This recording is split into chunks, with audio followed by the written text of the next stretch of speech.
আগামী ত্রয়োদশ জাতীয় নির্বাচন অবাধ, সুষ্ঠু, শান্তিপূর্ণ ও উৎসবমুখর পরিবেশে অনুষ্ঠানের লক্ষ্যে বাংলাদেশ আনসার ও গ্রাম প্রতিরক্ষা বাহিনী গত বছর আগস্ট মাস থেকে সুপরিকল্পিত ও সমন্বিত প্রস্তুতি গ্রহণ করে আসছে।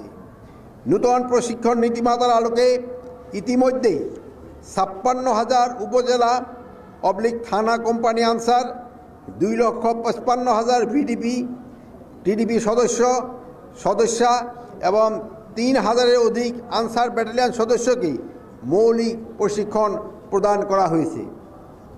একই সঙ্গে নির্বাচনী দায়িত্ব পালনের উদ্দেশ্যে প্রায় ৪.৫ লক্ষাধিক সদস্যকে SDMS সফটওয়্যারের মাধ্যমে তালিকাভুক্ত করা হয়েছে।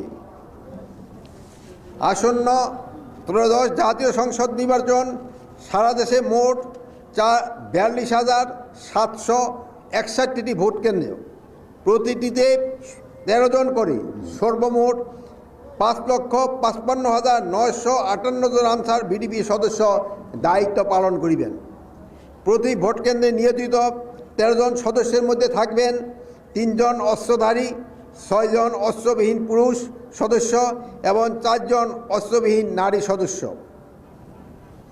এবং অতিরিক্ত নিরাপত্তা ব্যবস্থার অংশ হিসাবে প্রতি কেন্দ্রে নিয়োজিত ৩ জন অস্ত্রধারী সদস্যের মধ্য থেকে একজন নির্বাচনকালীন সময়ে প্রিজাইডিং অফিসারের সঙ্গে সার্বক্ষণিক দায়িত্ব পালন করবেন। সারা দেশে ১,১৯১টি আনসার ব্যাটালিয়নের স্ট্রাইকিং ফোর্স টিম মোতায়েন থাকবে। প্রতিটি টিমে ১০ জন করে মোট ১১,৯১০ জন সদস্য দায়িত্ব পালন করবেন, যা সামগ্রিক নির্বাচনী নিরাপত্তা ব্যবস্থাকে আরও সুসংহত ও কার্যকর করবে। আপনাদের যে কোনো ধরনের অনৈতিক, পক্ষপাতমূলক বা দায়িত্ব বহির্ভূত আচরণ ও কর্মকাণ্ড যা নির্বাচন প্রক্রিয়াকে প্রভাবিত বা বিঘ্নিত করতে পারে তা থেকে সম্পূর্ণভাবে বিরত থাকার জন্য আমি সুস্পষ্টভাবে আপনাদের নির্দেশনা প্রদান করছি।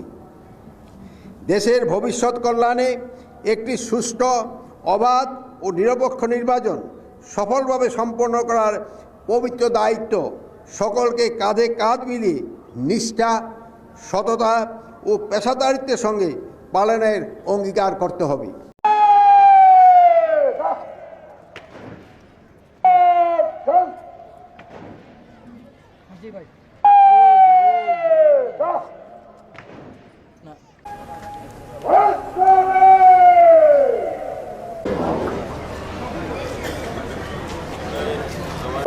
চৌধুরী মসজিদ পালসারে পূর্ব বাংলার মসজিদ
স্মরণ করছি 2024 সালের জুলাই